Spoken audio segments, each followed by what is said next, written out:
Buti na lang talaga dumating na itong in-order kong portable nebulizer dahil uso na naman nga ang ubot sipon ngayon.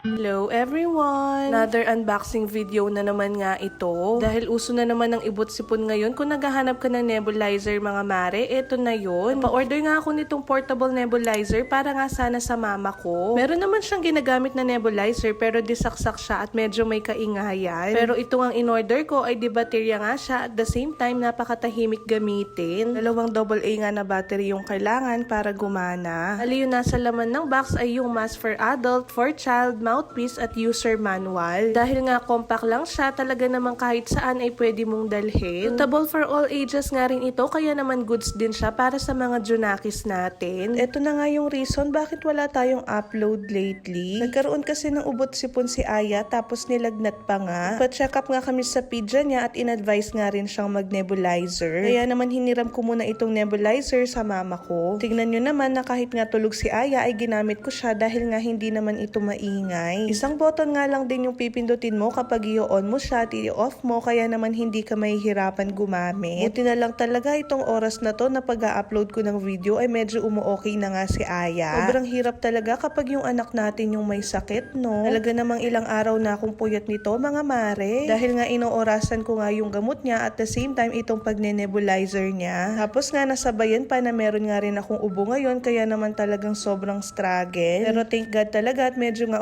okay na nga rin si Aya ngayon. Kaya naman kung kailangan nyo rin ito, alam nyo na, nasa yellow basket or comment section ng link. Yun lang muna sa ngayon mga mare. Thank you for watching. Bye!